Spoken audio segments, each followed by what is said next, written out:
It's been almost an entire week since Chelsea's 2-2 draw away at Sheffield United, and watching the game back is honestly one of the most difficult things I've ever had to do. Even by our shoddily inconsistent standards, this was a remarkably poor performance. Here are some of the things that I noticed. Welcome back to Venki Ball, your home of tactical previews, reviews, analysis, and general football discussions. It's been a while since the last video, as I've been suffering from an acute case of laziness.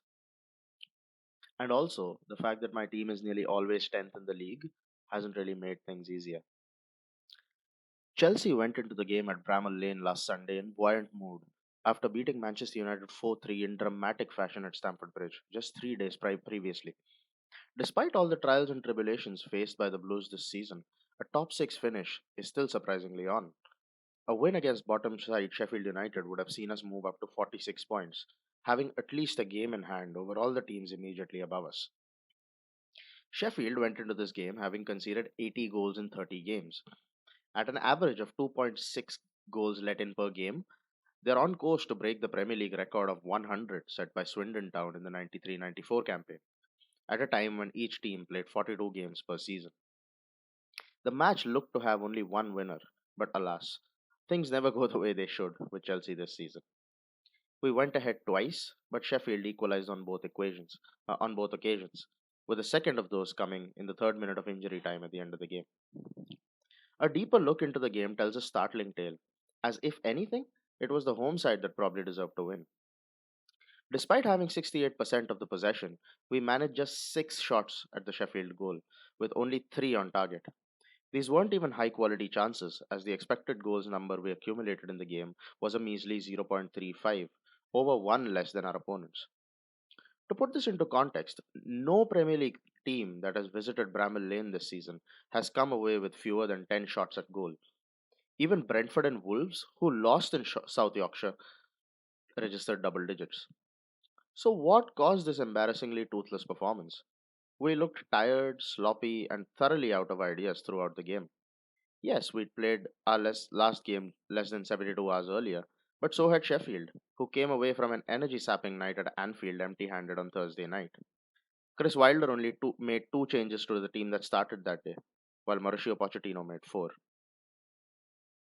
Our starting 11 saw us set up in what was fundamentally a 4-2-3-1, but was more of a 3-4-2-1 when we had the ball, which was for most of the game. Axel Disasi and Trevor Chalobah played as centre backs alongside Thiago Silva, while Mark Cucurella and Noni Madueke were acting as wing backs and providing width. Conor Gallagher and Cole Palmer looked to be the two tens, occupying the half spaces on either side behind Nicholas Jackson up front. The idea here was to have someone in each of the five attacking zones up front, and to stretch the Sheffield back three as much as possible. What transpired, however, was very different. The first half was a story almost entirely of Chelsea dominating possession, but doing nothing of significance with it. The home side were looking to suffocate the centre of the pitch, with strikers Ben Brereton and Diaz and Ollie McBurney not pressing the centre backs and sitting on the double pivot of Enzo and Caicedo. Gallagher, whether a left winger in a 4-2-3-1 or a left sided number 10, dropped deep on a regular basis to receive the ball. This was, in a sense, pointless because it made it easier for Sheffield to sit back and allow Chelsea to knock it around harmlessly. Let's take a look at Gallagher's touch map to further illustrate this point. Notice how he had just one touch inside the Sheffield box, with most of his play coming in and around the halfway line. Despite being in the role of a forward, he had close to no impact near the opposition goal. This begs the question, if Kani Chukwuemeka was fit to start, why didn't he? Also, Mikhailo Mudrik plays in a position very similar to that of a left sided 10 with Ukraine, so why not try him out there? After a slow start, we took the lead 11 minutes in from a corner, thanks to some very suspect defending from Sheffield. Thiago Silva broke free of his marker and calmly side footed Gallagher's delivery into the far corner. Despite this, however, things hardly changed. There seemed to be no urgency, no intensity, no purpose. In the one moment where we did create an opening, Jackson dropped back and drew out Ahmatozic. Palmer ran into the space vacated and was found by Enzo. His shot was well blocked by a backtracking Jack Robinson. This action occurred in the 22nd minute, and the reason I highlight this is because apart from the two goals that we scored, this was our only shot on goal from inside the box. It was also our last attempt of any kind until minute 63. At the other end, Sheffield were definitely giving it a go. Yet again, the sheer lack of intensity from us was shocking. Look at the time and space Gus Harmer has here 20 yards from goal. Not one of our defenders is even close to making a block, as he gets ready to unleash a shot which was ultimately saved by Petrovic. The equalizer came on the half hour mark, and in every essence, it was a downright terrible goal to concede. McBurney received the ball between the lines under no pressure whatsoever. Jaden Bogle ran off Gallagher from right wing back, and then Harmer was somehow allowed to play a pass between Caicedo's legs and through Shalaba and Cucurella, who were both ball watching. To cap it off, Petrovic let in a mishit cross at his near post.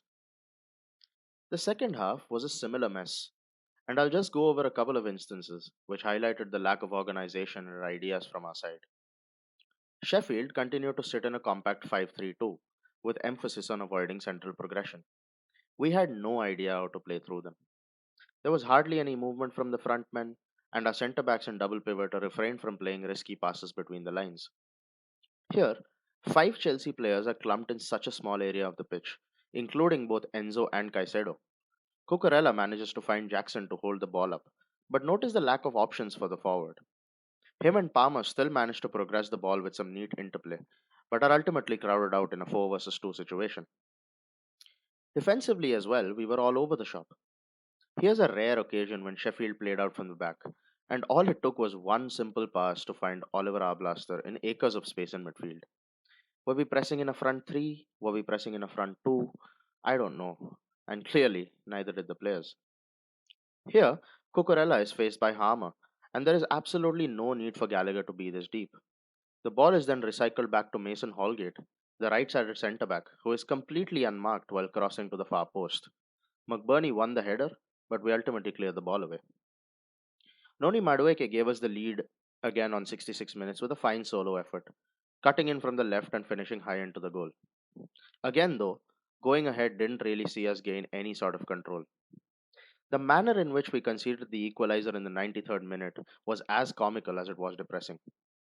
Sheffield flooded the box and went long, and Benoit Badiashile, having been brought on just seconds earlier to close the game out, lost the first header.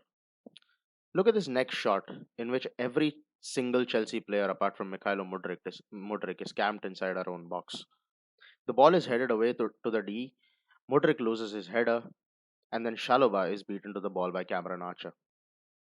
Despite having so many bodies in the vicinity, the ball is allowed to bounce inside the 6 yard box, and McBurney does the rest.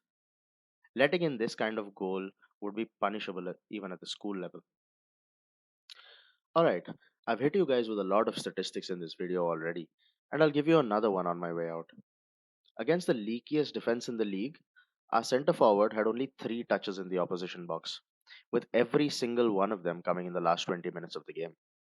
None of these, by the way, were shots on goal. That's staggering. Absolutely staggering.